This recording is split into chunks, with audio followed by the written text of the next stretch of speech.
All right. Well, today we have a special one, especially for me. My entire career, I have spent helping customers store data, protect data, and restore data.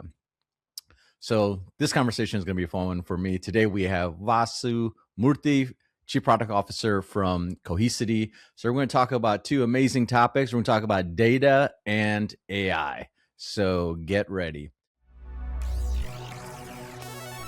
We got to change the game.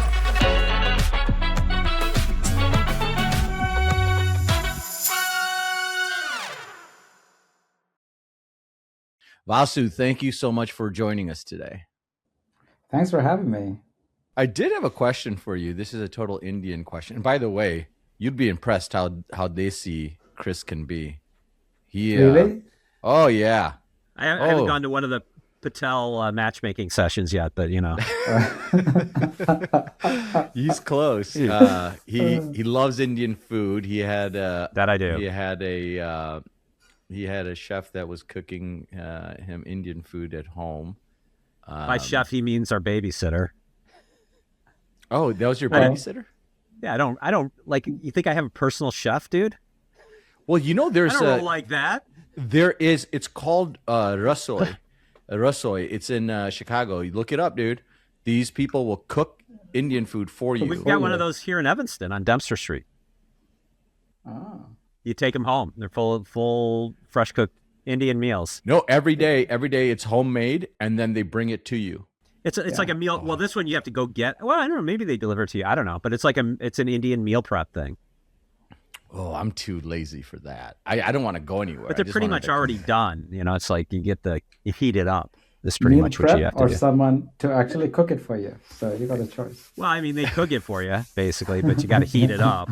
So Vasu, I just wanted to ask you, and you can answer as little or as much as you want, but what part of India are you from originally? So genetics-wise, I'm from South India. Okay. Right. So southern, more south to Coimbatore. It's called Bangalore, called Coimbatore. I don't know if you ever heard of a place called Coimbatore. Okay. Yeah, it's south of Bangalore. But I grew up in multiple places because my father his job was taking him various places. And so, in Maharashtra, in Bengal. So I went to college in IIT Kharagpur, which is on the, eastern side. But I grew up, my high school was in the western part of it, but I'm actually from South. So, what languages do you speak then? Do you speak multiple? Multiple, yeah. It's just typical in India, right? Of course, yeah. I speak Kannada at home. Outside it's Tamil, but in the school they teach you Hindi and English. Yeah. Right. And when I was in high school, then I would move to a place where they were speaking Marathi outside. My college, a lot of locals speak Bengali. Right. So it's like it's like a mini Europe, isn't it? I mean, I think totally. Even in Europe, I don't know if multilingualism is that common, but yeah. Yeah, India is definitely special that way. I was just there last year. I've gone a lot. When we were younger, with typical Patel family, right? We go there for 2 weeks. The first week they find someone to marry. The next week is the wedding. Then they come home. It was the standard routine, and but I loved it. It was so fun, so great, and just going back there, just seeing how different India is now. It's quite incredible. The only disappointment I had on my last trip was when I went to Delhi. I was a little, seeing all the pollution in the air, even like when the sun should be just beaming, there was so much pollution. It kind of sucks. And so that's why a lot of people have left Delhi. Pollution in Bangalore, it's traffic. Pollution is still pretty bad, but the traffic is even worse. So, like half a mile taking like half an hour. You just walk there. You could just walk. But the thing is, if you're like 5 miles away or 10 miles away, you don't want to walk there. So yeah. Sandesh won't walk a block because he'll sweat. We once took an Uber around the block in Dallas because it was so hot out. Okay. How would you survive in India? So I just want to point out I'm an American-born desi. Okay. So like ABC. Okay, ABC. ABCD. Oh, you know that, Chris. Oh yeah. Oh, dude, he knows it. He knows it. He's one of my best friends. He knows an ABCD really well. That's for sure. And so we're in Dallas. We're going to a customer meeting, and literally our hotel is like a 4 or 5 minute walk. It really wasn't bad. And Chris is like, dude, why would we Uber it? Just let's walk. I'm like, dude, it's 110 degrees out. He argued with me about this over and over. I'm like, how bad could it be? And then finally, I'm like, fine, we'll just walk. So then we walk, and man, we got in there. Ball of sweat. And he sweated for like 45 minutes. I'm in the meeting with the client. It's a good thing that we know him really, really well. We knew him really, really well. But drenching in sweat, you know, and when you're a sales guy and you're sweating, that's not a good look. Not a good look. No, not a good look. Hey, at least you're not a waiter. That's the worst one. And I also sweating in your food. I also saw that you went to IIT. How was that experience? Oh man, an IIT grad. Yeah. Yeah, well, you know, that was way back when. So I actually entered the college in '94, so it kind of dates me. And I mean, there are 200,000 people getting to 2,000 seats, and of course, if you want a computer science, you've got to be in the top 300. If you want, like, you know, so there's a well defined gradation. Like if you're computer science, then electronics, communications, and then electrical engineering, mechanical. Everybody knows that's what the rat race is about. And so I couldn't make the 300 to get into computer science. So I went to the second best in that. Like the thing is, I didn't want to do any of those. I wanted to be a physicist. And I was telling my, physics, I was kind of loving physics, and I was getting undergraduate courses in physics when I was in high school. But my dad went to my physics teacher and asked him to convince me to, get into this engineering.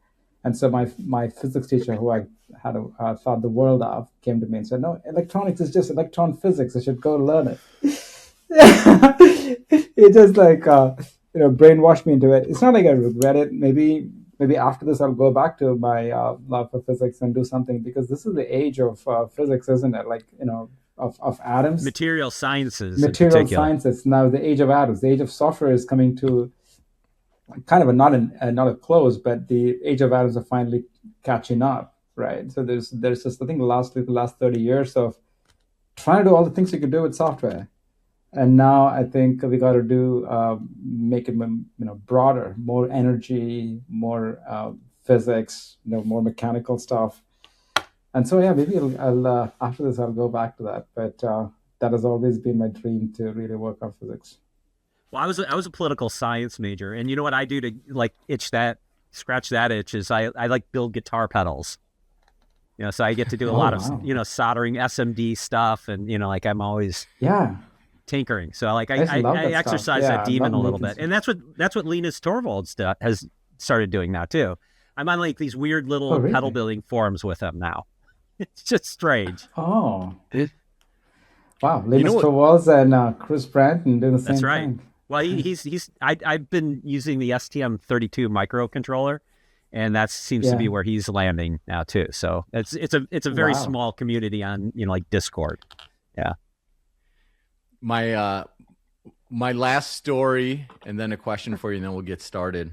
So way back in the day when Cohesity was very small, Chris and I used to bring in startup founders and VCs and stuff like that to Chicago, and we would schedule these dinners. Chris and I just have a very loyal customer base, and so we getting people there wasn't an issue, and we'd get a lot of executives, and they loved it, right? Like, we're bringing the Silicon Valley to Chicago. Well, we bring Mohit, so we have this dinner. Oh, this is a great story. We do the round. I know exactly where you're going. It's so good. We do the round table discussion. We talk about why secondary storage, and the iceberg, and we're talking about all that stuff. And then at the end, we're kind of trying to make it casual. So I asked him the question. I said, "Well, Mohit, if you didn't go into technology, what would you want to do?" Oh. And his answer was very interesting. What do you think he said? You'll never guess. You'll never guess this.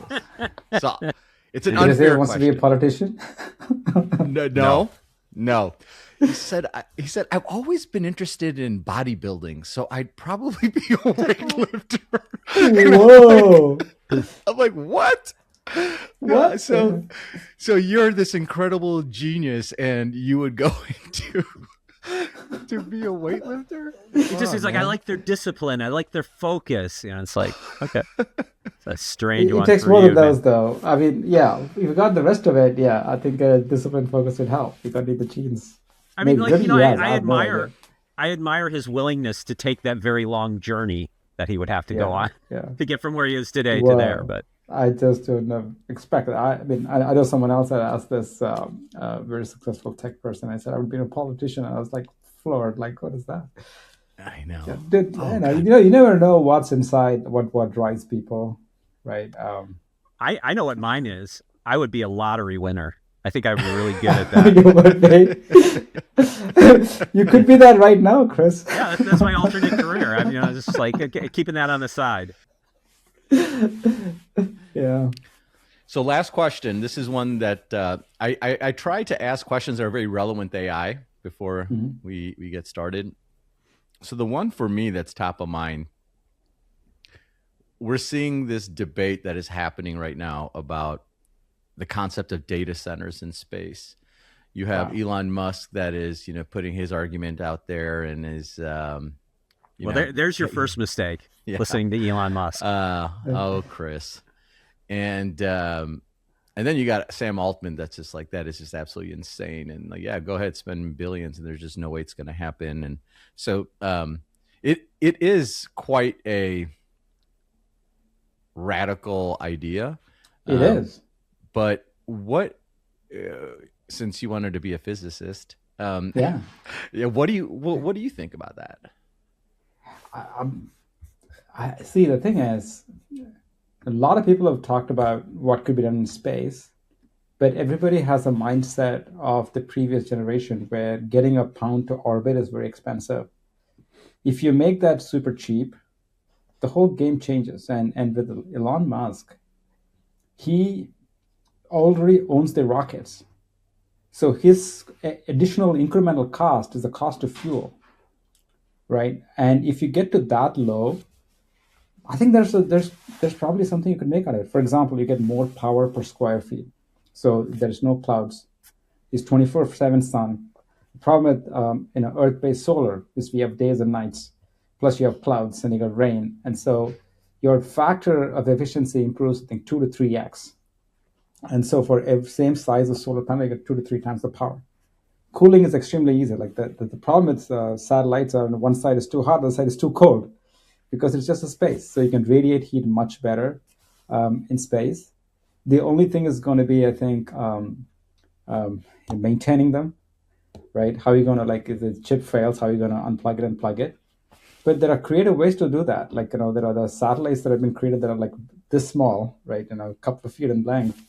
And so you could actually deorbit the module that is that's faulty and then dock another module there. So it's all possible. It's all possible. I could follow SpaceX pretty closely. I have a family member working in SpaceX, and so yeah, you never know what's possible. I think these are all the world is changing.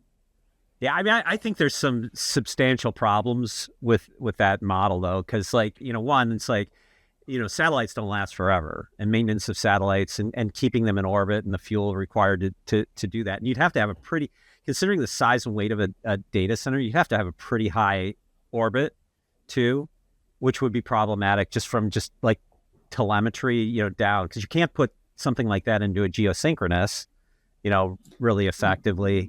Why would you need to do that? No, I don't know. Well, just the latency between the transmission, getting the data, because it's already 22 milliseconds round trip to low Earth, right?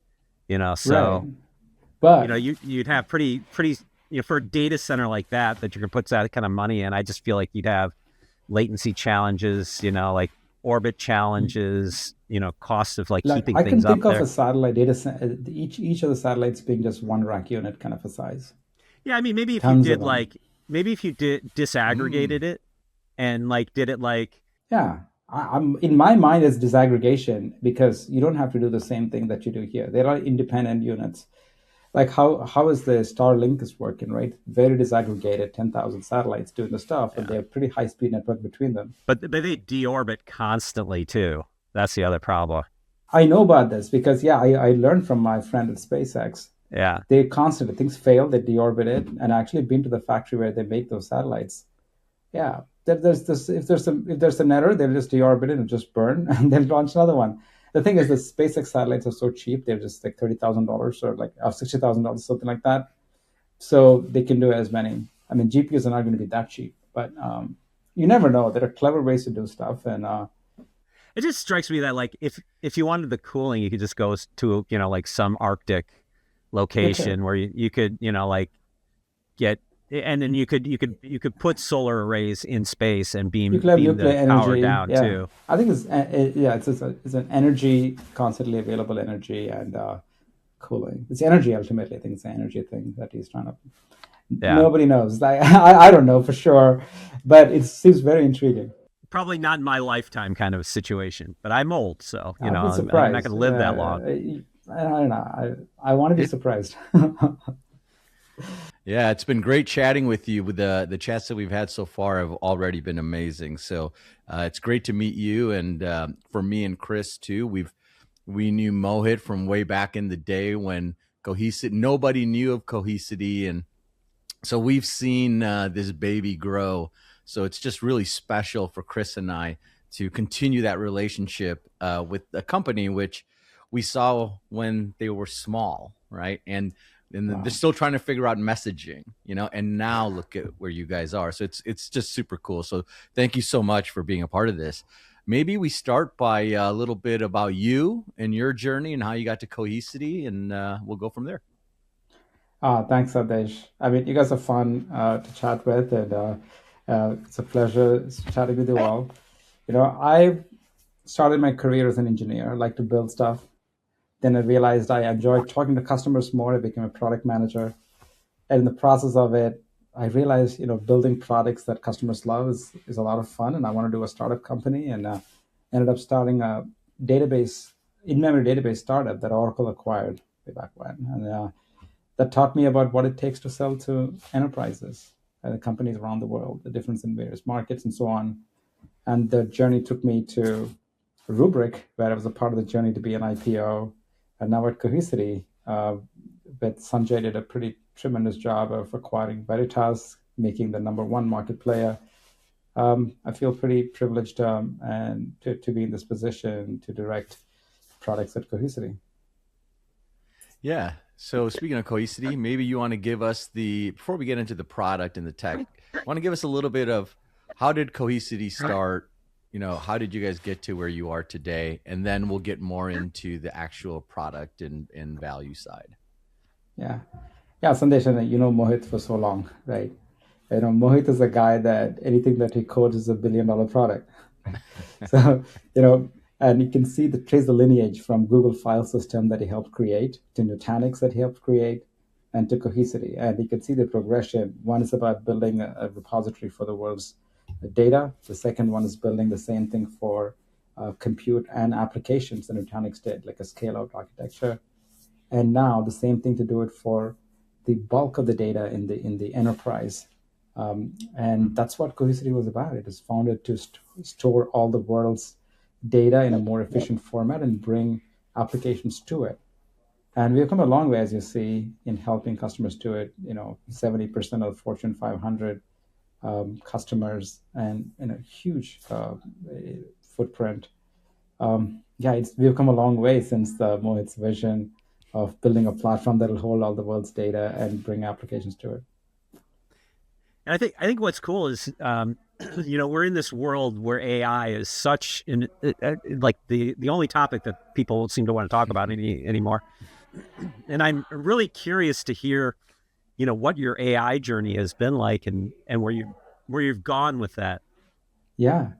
So, data is the fuel for AI. And we were always built to be a platform that holds all the world's data.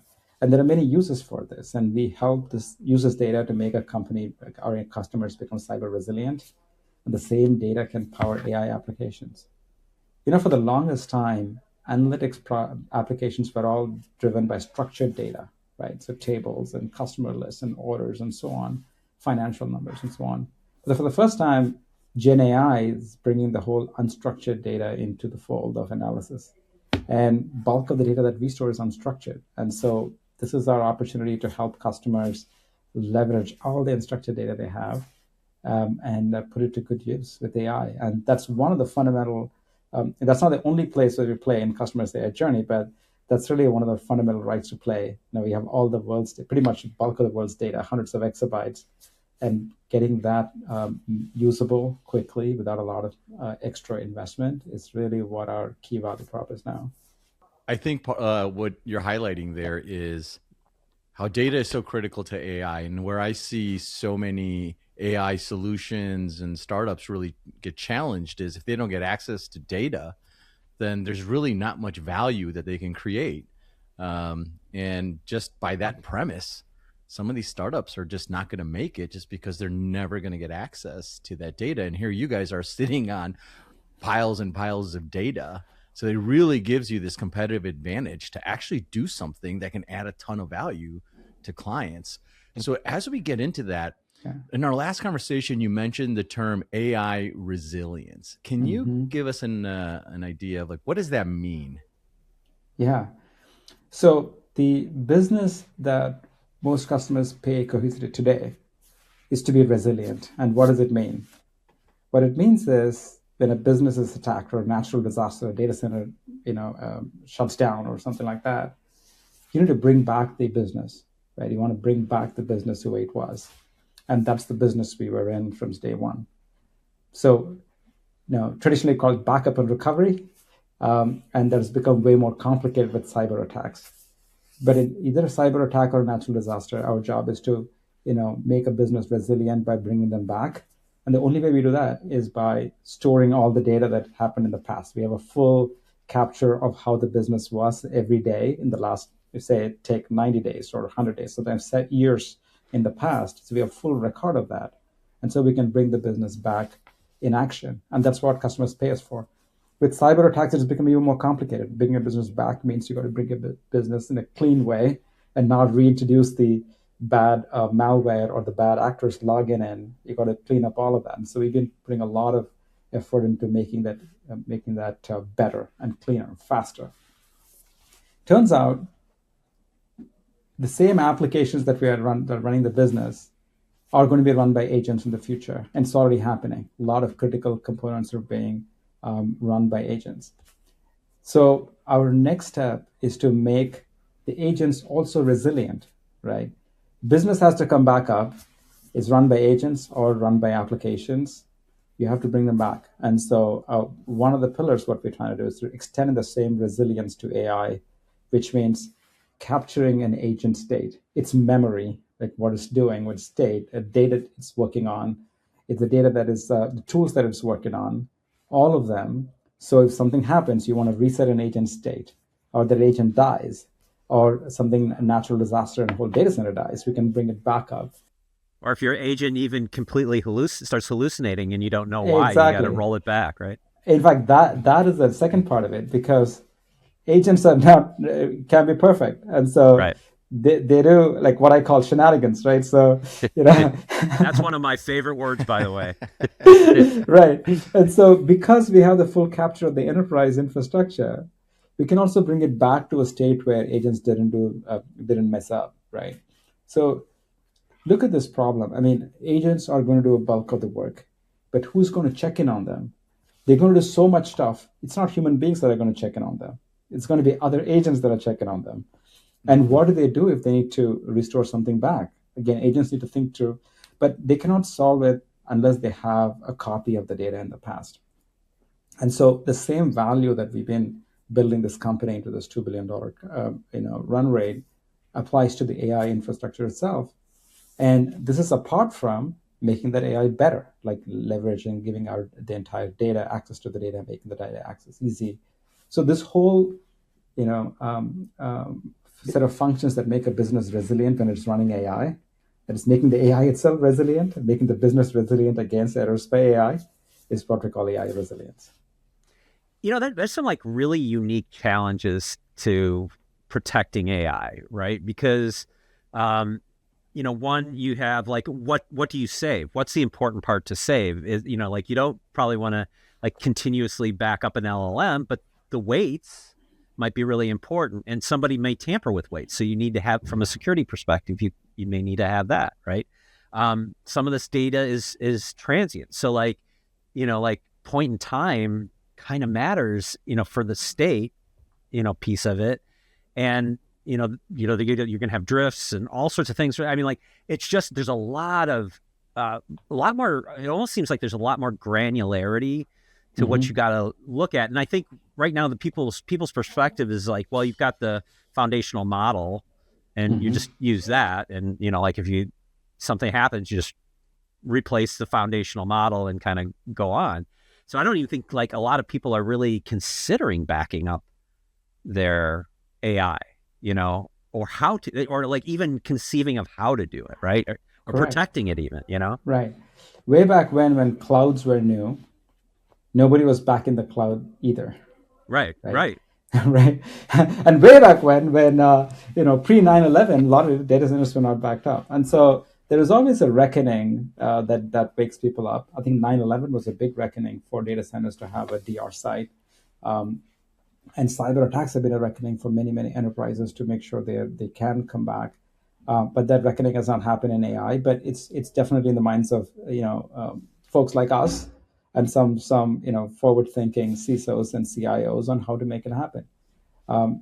Even today, the awareness about that you should back up all data, maybe in your SaaS, in your email, is not fully understood by all customers. But it's going to happen. It's going to happen. It's necessary. You could see it's pretty common sense that we got to do it. And where Cohesity has been doing really well is that you don't have to do a lot of thinking about what to back up and be too smart about it. We'll make sure it's pretty efficiently backed up. Customers like throwing hundreds of terabytes, petabytes, and sometimes exabytes of data, and we can store it pretty efficiently. Like many of the services we use in consumer in the back end, we have Cohesity platform, either backing it up or even having the first copy of it. And so that's the key, right? So if you have to think too much about it, then it becomes complex. But if you can make it efficient to back up everything, including the weights and including the temporary state, like for databases, every transaction sometimes, like every 5 minutes. But you got to find the right balance, right? How much we're willing to pay for it. But that's what it is. I mean, if you can rewind or you can get back to where it was, do you really have an authoritative data, right? Because you could lose it. Right. People could lose it. Yeah. Well, and the question is like, at some point, like, can you get back to that state? Because like, I look at like, well, first of all, like the market's shifting so rapidly. I was just listening to somebody talk about, like in January, because like with the release of Opus 4.6 from an Anthropic, we've got these agentic, coding, operations that are running as long as 2 weeks. Whereas in January, there was like, it was miraculous that you could run one for 7 hours. And then that's like in 2 months, that level of changes happen. And like when you work in these LLMs, sometimes I will find that it runs differently in the morning than it runs in the afternoon, because like they're upgrading them so fast and changing them so fast. So getting back to that state, there's value in getting back to that state, but like how can you do that? Like what are the tricks? Well, getting back is not always a solution. Right. So that's if true. an agent takes an order at the wrong price, your answer is not they want to get back to yesterday's state and forget about the order, right? So you got to go unwind it. So not all remediation of an error is just going back in time, and Cohesity may not be able to help in all those situations, and we're pretty honest and upfront about it. Yeah, having the data helps because you can go investigate what went on. What was the state before? What was that later? Especially in cyber attack scenario, you can go back and trace everything that happened. Remediation is a more complex problem, and to do it at scale, you probably need intelligence and maybe some other agents. Hopefully, they don't hallucinate, or they hallucinate in different ways than the original agent hallucinated. but it's a more complex problem, and that is why we don't believe we will, be at the end all of getting everything right. So we have to Yeah. work with many, many, many other partners to make it happen. Like detecting an agent whether it made an error, how easy that or difficult is it? It's very difficult Very difficult. because Yeah. you can't use human beings to do all of that. You have to actually have another agent, and that needs to be complementary. Where the other agent makes an error should not be the same place the original agent makes an error, right? You got to make sure the high probability of detecting the error and figuring out how to fix it. And so our goal here is to partner with all all other partners, like from people that provide data, people that provide agentic security. It could be ServiceNow that is building a whole agent control tower. It could be Datadog, which is trying to debug performance, stuff with applications. It could be Google is building a whole security center on about this. We have DSPM vendors, our partners. Cyra is doing a whole bunch of job on agent permissions. And so it's a lot of partners we need to work with. But have we all figured out how to detect errors? No, I think we've not figured it out yet. And remediation also is going to take a lot more torturous path before we get there. But we're in Yeah. early days, and we have something that would be indispensable in going and remediating it, investigating and remediating it, which is a full snapshot of what happened in the past.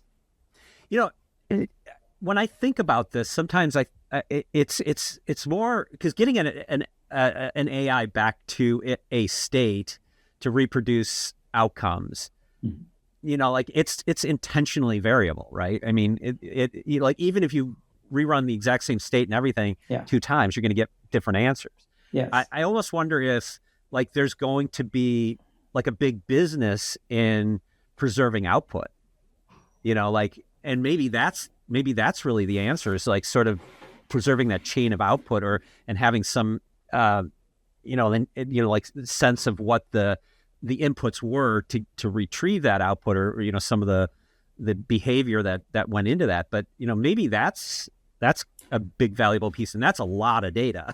That's Right. a lot of data. Yeah. That's what we're good at, handling a lot of data. But totally with you, totally with you on that. I think without having a full idea of what happened and what are the variations possible, how would you ever be able to investigate or fine tune it for a better outcome in the future? And there's going to be benchmarks. There is going to be log of these outputs, synthetic data, right? So every interaction produces a set of data, and where once you judge whether it's good or bad, you can actually use it for training too in the future. So yes, and I can definitely see it in the foreseeable future. I mean, you never want to forget what happened. Like even with human interactions, pretty much every customer service call that you call, hey, this call is being recorded, right? So to capturing that has a value in itself.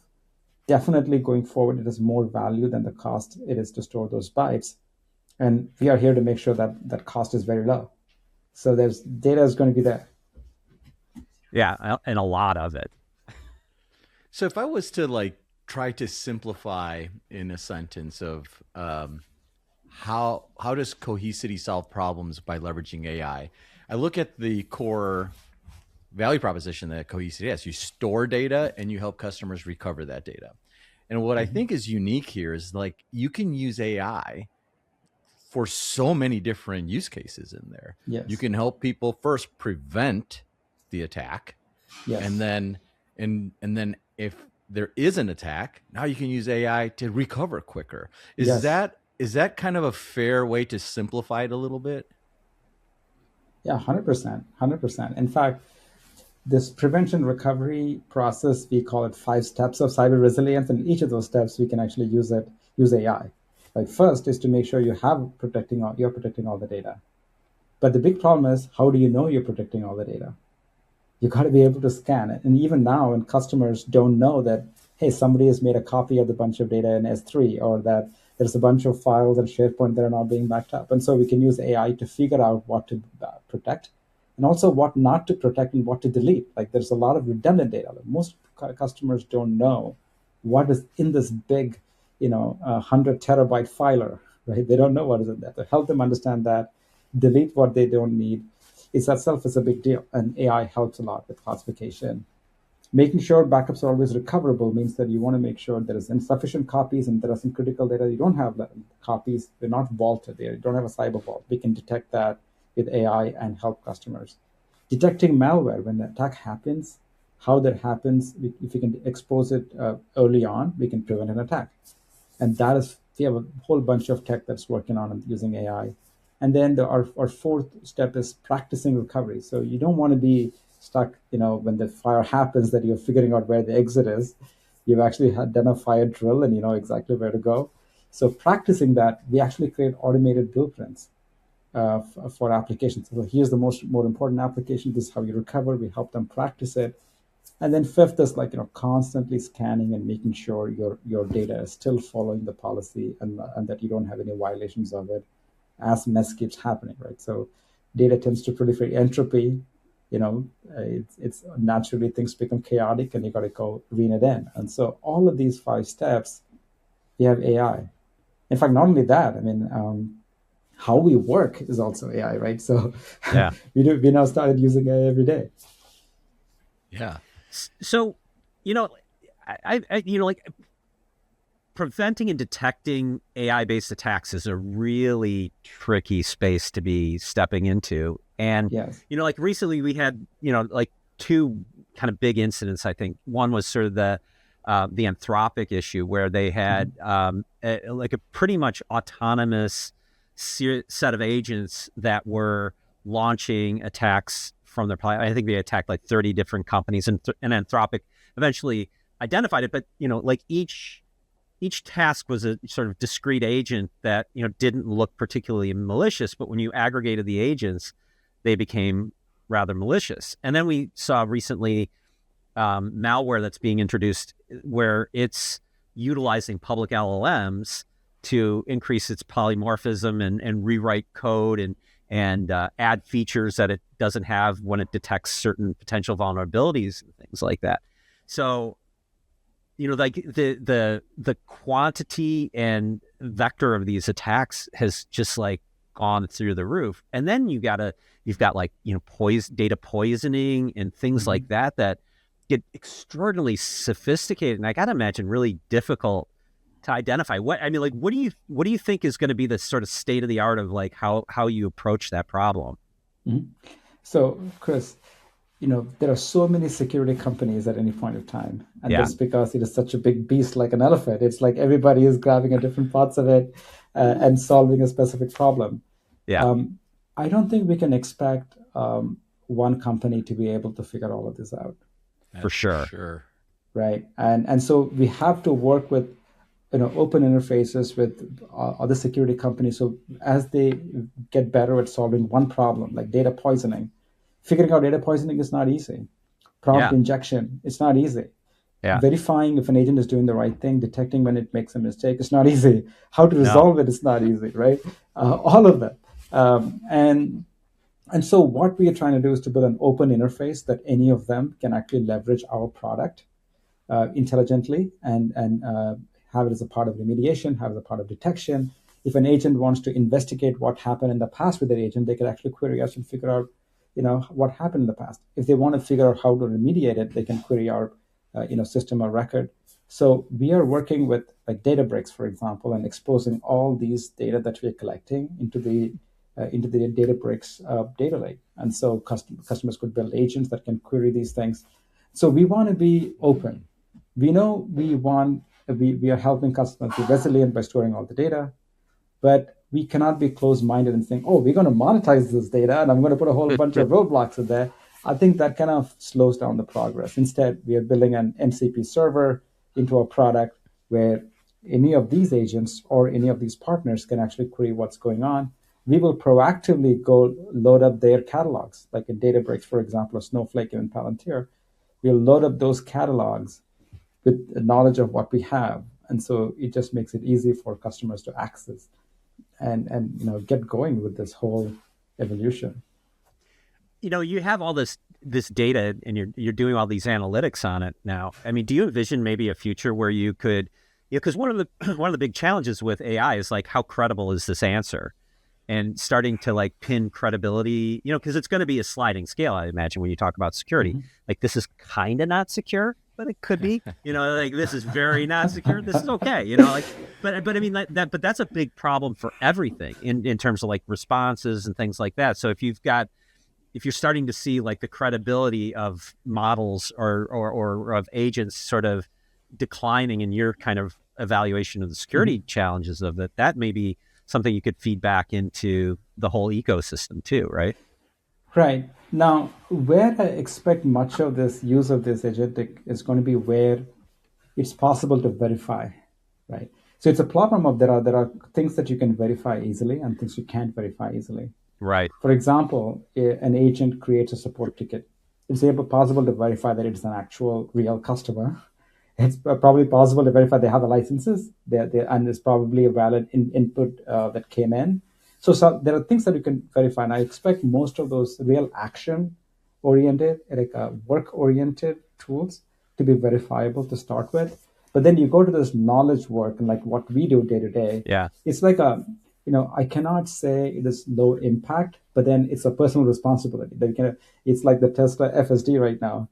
I mean, it'll do everything for you, but you're still liable, right? You have to pay. You have to pay for the insurance, and probably you'll be held guilty if it makes a mistake, right? And so we are kind of in that mode right now. But when you have an automated system, and if I was running a business, and if an agent is going to take orders, I better have a good verification system. And so there's no really room for creativity there, right? So I expect most of those things to be there, but detecting when something goes wrong, I think, is more important. It's less about like ambiguity of whether that answer is correct or not. But I mean, there are places where it's going to make a call, and this is where I'm on the side of you in terms of audience, and like figure out where enterprises will start letting this loose and making decisions, and what kind of decisions. Yeah. So there's a lot to be done there, and definitely I'm not the expert on figuring out how to judge if an agent answer is accurate or not. But today, for example, that's a big problem to solve. Huge problem. It's a huge problem, and we use open benchmarks right now. There are benchmarks. The problem is benchmarks only do certain things. Like if you're now outside of the benchmark, you don't know. And in any LLM today may score higher, but if you challenge it, like saying, "Are you sure?" or maybe you're wrong, it probably will backtrack. And so I don't think I don't know how much the benchmarks are able to catch such a flip-flopping behavior. Yeah, I love that comment you made about Tesla, by the way, because I have a Tesla, and I put on FSD, and as you would say, there's shenanigans. It's not perfect, Like there are times where, like, I've been with my son, and we're both thinking like, does it see that there's a train coming? Does it see it? It sees it. It sees it. It sees the train. It sees. We're getting closer and closer before we get to that barrier, right? Right. Yeah. It's crazy. January, I started subscribing to FSD. I was a big skeptic, but got converted because it took so much train out of my commute. At the same time, I'm actually watching it like a hawk. Like, it's not like I'm looking elsewhere. But cognitively, it's easier to just look at it and make sure it's doing right. It's like watching your son drive or something like that. Right. Which is terrifying, by the way. My son just got his license this month, so Yeah. Camden, I'm kidding. I trust your driving. But it is less stressful than having to navigate the traffic and stop and go traffic, especially now it's become really tough in the Bay Area. So I think it's worth that $99 a month for that piece where I can talk to people and while watching what it's doing. It's taking the stress off, and I still want it to be unsupervised, where it'll pay for the mistakes it makes. Right now, I'm kind of okay to kind of be in the middle where I pay for its mistakes, but still, I still pay for it. It takes some strain off. Well, it's like when the elevator was introduced. They used to have an elevator man in there, and he'd take you up and take you down, and you just told him the floor. And then they started putting buttons, and you could push for your floor, and they still kept the guy in there because everybody was like, I don't want to get stuck in a box. And then when they got rid of the guy, they had to put that big red stop button in there. That was the thing. So like,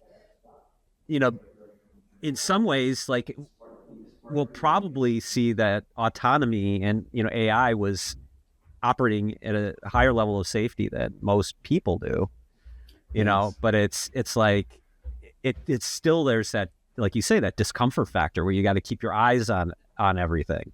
And I think AI Yeah. is very much like that across the board. Yeah. Well, I mean, if you look at commercial airplanes, they fly themselves most of the time. Yeah. Right. And the real problem is when they give up, and it's a startle effect. Like, in fact, pilots have had tough time at figuring out what to do when it gives up, because it's the worst time for somebody to take control of, right?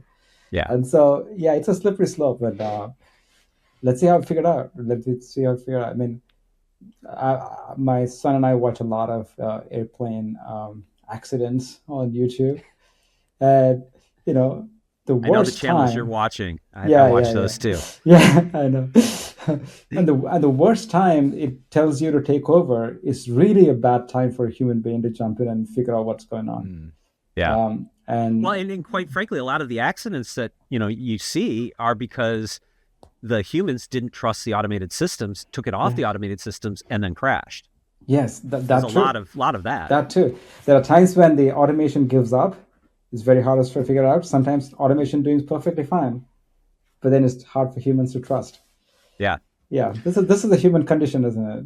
Well, I like to say it's we adapt to it much slower than AI evolves. That's right. Like AI gets better. I mean, like just talking about the January to March, or not even March, February. I guess that's 1 month.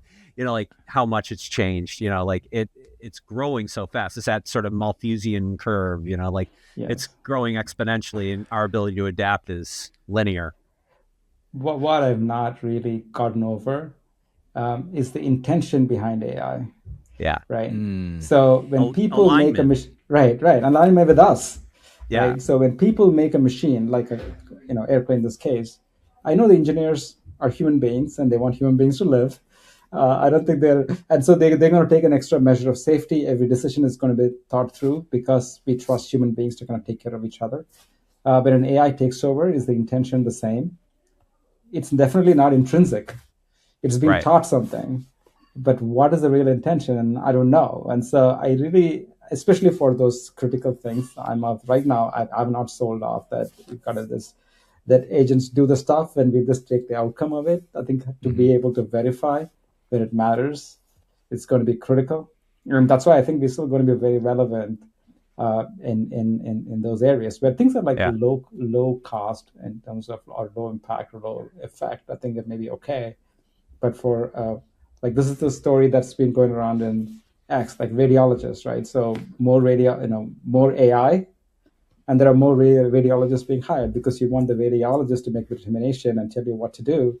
AI will help them do that, but I don't know. I don't know if that's shared with Well, by it's sort everybody. of like how long lived is that? Is that a temporary solution? I mean, we saw that. I forget what the name of it was. There's that new website where it's like, hey, you can be a human to help AI, act in the Yes. physical world. So you can job out. It's like a gig economy thing. Yes. It's like, that's wild. Now that, I mean, I guess we'll have, like our monkey hands come out and do things for the AI, and that's what our employment and future looks Until like. the Tesla robot or another robot comes in to do that part too.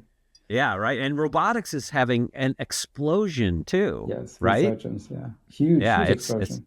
it's wild. Boy, have we gotten away from Cohesity, haven't we? But have we? I love it. We're But talking have How about we? we? AI. Because each one of those generates data, and if a robotics factory, even robots need to be resilient. I feel like they would need a way to be restoring them, and so I feel like Cohesity has a future as a one that provides resilience layer to AI, agentic. Even Yeah. robots are software. Robots are, yes, they have hands, but they are run by software, right? And people Yeah. have created artificial human-looking figures for a long time, but it's the software that's the difference between that and the robot we're talking about. Well, and there's a lot of telemetry from these platforms, especially the ones that are Yes, going to run on that's the right. edge, like cars and robots and things like that. And that becomes a really difficult challenge, because like if you're talking about multiple copies of all that telemetry data, that is probably going to be too heavy, Yes. for what you need to do. So like, how do you manage that? Right. like in protecting that. And again, coming back to that's what Cohesity shines, right? So you can put massive amounts of data, you'll store very efficiently, but you can get back to any piece of the data pretty fast. And you can do analysis and tagging, cataloging on that, so you know exactly what's where, and that can be across the cloud, that can be across on-premises or SaaS applications. I mean, we are pretty excited about the AI resilience because of all of this, because all of these components need resilience. Who doesn't need resilience? All of us need resilience. Yeah. Of course, the agents and AI needs resilience. So I want to double click into what you said earlier about it, and tell me if I'm wrong. You're building an ecosystem of partners that will Yes. ultimately help Cohesity better protect and serve your clients, Yes. which you're terming AI resilience. Can you help, like in plain English, just help, like if there's a customer that's going to be watching this, like what does that mean? What does that mean to them? Yeah. So a customer needs to run businesses with AI, and they need to be able to do all that we talked about, which is to monitor AI, to have a platform to run that AI. They need to be able to detect errors. They need to be able to correct errors, govern them, like who has access to what. These are the fundamental problems of the business. And our goal is in each of these areas to work with the best partners. For Right. example, Syra Yeah. is detecting what permissions are available for each agent and what tooling it can access. ServiceNow is figuring out what are the various agents that can access and what kind of workflows are possible. They're helping create agents to validate a workflow outcome in ServiceNow.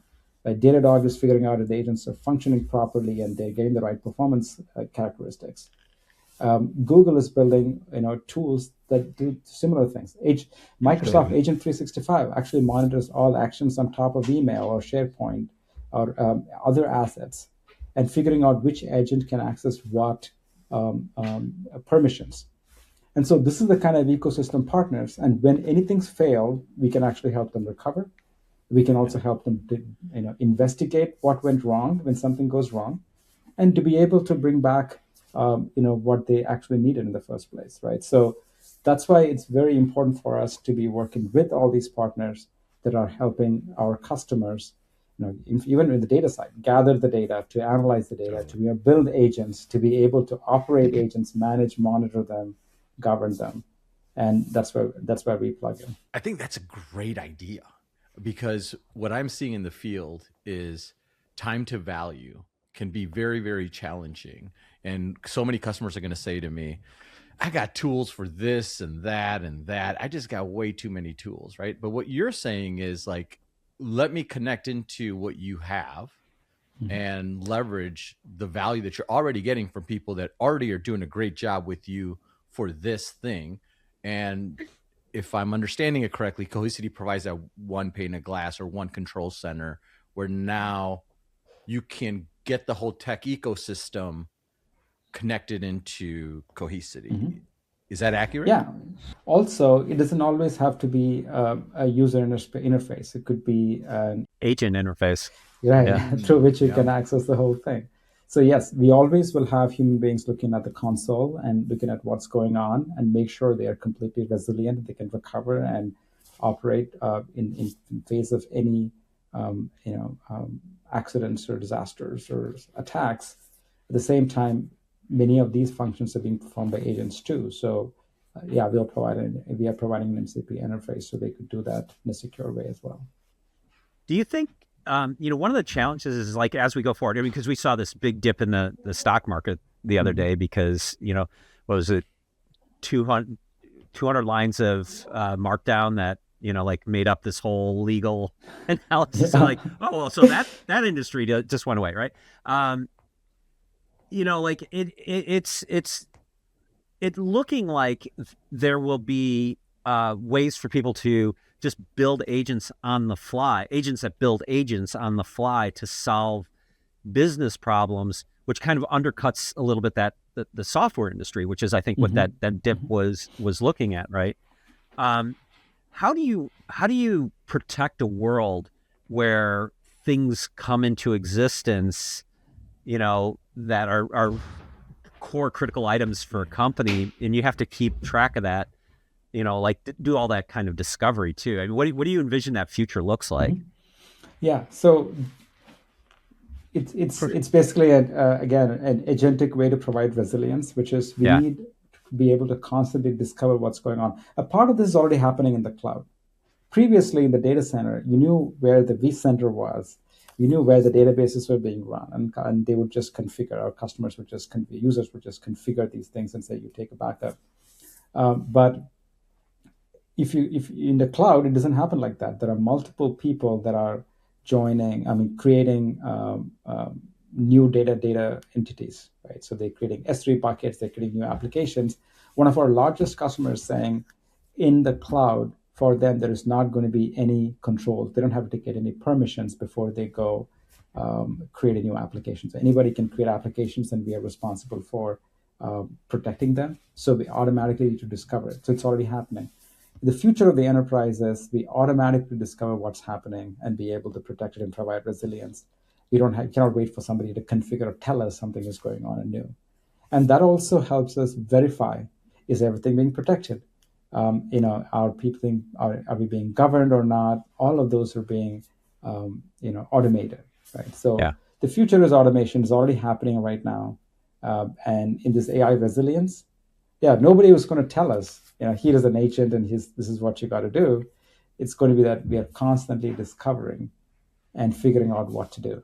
And I would imagine you're probably going to apply some intelligence around that to say, hey, I just detected this agent that kind of emerged. Is this a security threat, or is this something you need to back up because it's really important, kind of thing, right?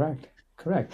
Or this is redundant, or this should not be there. Yeah. For example, today with our partnership with Syra, once you detect there are some German driver's license in a file, it'll automatically put in a rule that you cannot restore it to a non-German or non-EU entity. This is automatically configured.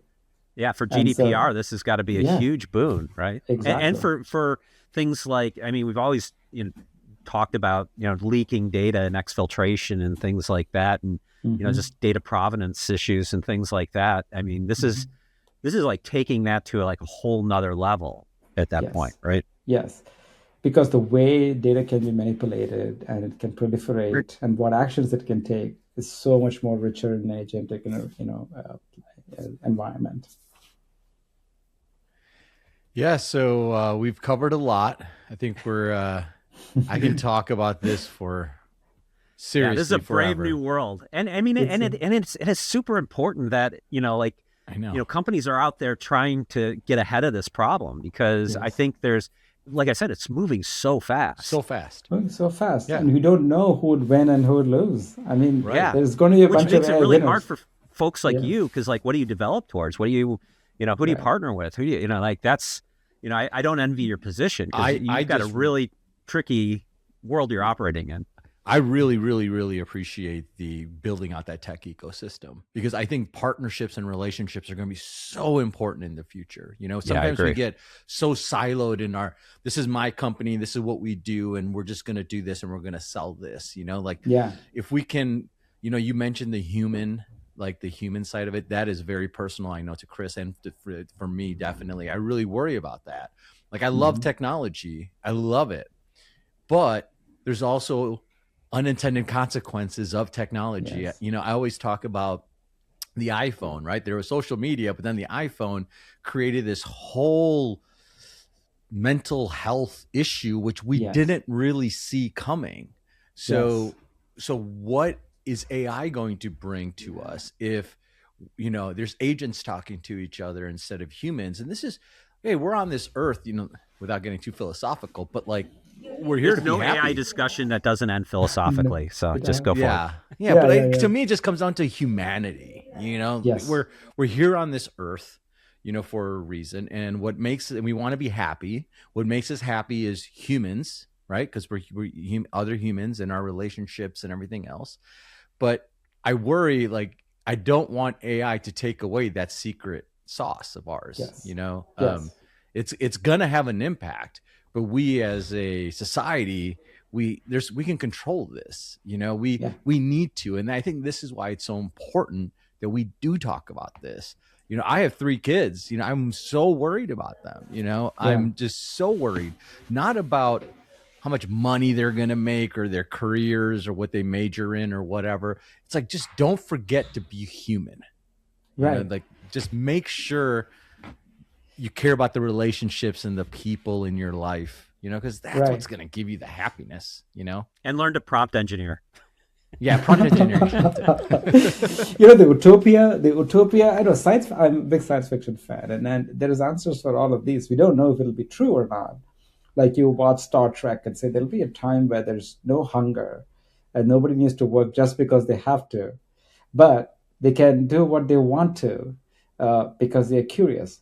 And keeping that clarity of the purpose is probably going to be the most important thing. Like, what if you Yeah. have enough to live? What would you do, right? I think that's where currently the education system is not focusing on. Sorry, but like I'm getting pretty philosophical about that because so much of education system is teaching people how to do stuff. But when the how to do is easy, it's about what to do and the Yeah. why becomes more important. And today in the education system, I know I've been following, and I struggled with both of my sons. The why is almost never there. It's like less than 5% of the education system is why. Like Yeah. 95 is what, but the what is the least important. When we actually know why, and what is the meaning of life, and for what we could do if resources were not a limit, I think we can live way more fulfilling lives. But today, without being busy, a lot of people will struggle to live a fulfilling life because we don't know what to do. It's a Yeah. Right. creativity, right? If the energy was free, if the resources are free, what we should do, I think we could do a lot more. Yeah. But I'm hopeful, yeah. But the transition, I don't know how the transition is going to be. It's going to be rough. But yeah, if AI and energy is going to be abundant, if AI is going to be abundant, it's definitely going to make everything cheaper. Well, I do think we're at a kind of crossroads right now, and Yeah. we can choose to build for ourselves a heaven, that Mhm. that scarcity-free economy where we can pursue our own interests, or we're going to build our hellscape where we've got this new robber baron world of oligarchs owning and Yes. operating all the machines, and Yes. where do we fit into that? Yeah, but I mean, without there is no money to be made if everybody didn't have any money. So it has Yeah. to it has to sustain somehow, right? So I think even the robber barons ultimately will need the rest of the folks to make them robber barons. They're nothing to rob. But I mean, I'm not getting into that side, but I feel like even at the midpoint, I think it's going to create more abundance than not. Only thing Yeah. is, yeah, I do completely. I'm with you on how the transition is going to be because there is going to be a transition where we are adjusting and settling with a new reality. And I don't know, it's going to be 5 years, 10 years, 15 years, or whatever. Yeah, and It's going to be shorter than you think, is all I've I learned hope from so. AI. I hope so for even the utopia. I hope it'll Yeah. be shorter than. I'm optimistic about AI. I mean, from some of the things I am I've seen, and some of the things, I have to be optimistic. Yeah, But you got to get in there. I think gotta get in there. the amount of Sure. people, the stat that I saw was, I think OpenAI or ChatGPT, whatever, they have 800, 900, people using the platform, but less than 10% actually subscribe to the $20 a month, Yes. subscription. And to me, it's like, wow, and whether it's Claude or Grok, I don't care. Get in there, start We using have it, to. and We cannot um, ignore it. Like we cannot ignore it. Can't and afford there's to. so many people ignoring it. This is where I think we're in this time of this world where I honestly think it's so easy to be great these days. You Yes. just got to try.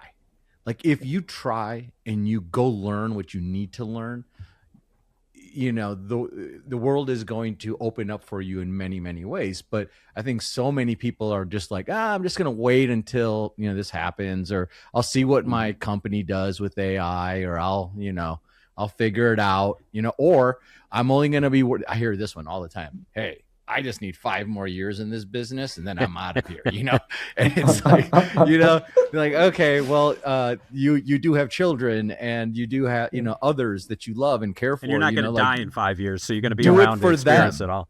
Do it for them and do it for yourself. Yeah. So before we wrap it up, and I just give you a chance to give us a last message, is there anything that you want to tell us that you shouldn't? I wouldn't. That's the right answer. All right, I had to try. I at least had to try. Yeah, I mean, I would say by this time this airs, we'd have had a user conference out there, and I would definitely urge for people to go check out what we mean by AI resilience and what we're planning to do in there. And I think a lot of exciting stuff coming from Cohesity, and I couldn't be more excited to, be in the thick of it, providing infrastructure and support for the brave new world of AI. Can't wait to see what you announce. It's amazing. Vasu, thank you so much. It's been so great to meet you, and I feel like you got to be a repeat offender here. We gotta keep this going. Really sincerely appreciate your time. I know you're a busy guy, and wish you all the luck. Yeah, we just got to have these philosophical AI conversations all the time. I love it. I can spend the whole day doing that, and I enjoy it. And this is something that's become a real serious interest of mine, because you can go into the point of everybody had to have a good grounding of why we do what we do, and not just be busy with the how part of it. And yeah, I think I've grown a lot in the last few years. With such a good observation about that, the why piece of it. I so agree with what you said there. Yeah, for sure. And that's why, I'll tell you, so Chris has multiple podcasts, but one of the things that I love about doing this is I get to meet people like you, and then I get to have these kinds of conversations. I love meeting Chris, and I have this little tagline. It's, we want to do cool shit with cool people. And this is cool shit. These conversations are no doubt interesting. Right. And when welcome to the Cool People Club. Yeah. and when I don't know if that's really true that we're cool. No, we're not. We're not cool, but the guests we have. We talk to cool people. Yeah. But I think it's really interesting when the future is unknown. I get very excited about the uncertainty and the unknown. It's, of course there's going to be risk and everything, but I love debating things and learning from other people, because people change my mind constantly. One week I'm thinking a certain way. Next week I talk to Chris and he sends me a lot of stuff, and then I'll read it and I'll be like, oh man, so maybe I'm completely wrong, Yeah. And what sucks is I'm here creating content and expressing my opinions, and I'm going to be wrong. That's a inevitability, and it's going to be out there, but that's just part of it. I'd rather go and try and be wrong. That's how we get better, like by making mistakes. Yeah, that's how we get better by making mistakes and figuring out what's right and what's wrong. I mean, you guys are so fun to chat with, and really enjoyed the chat with you all. Thanks so much. Thank you so much. Well, all the best, Vasu, and we'll talk to you soon. Thanks, Sandesh and Chris. Appreciate it.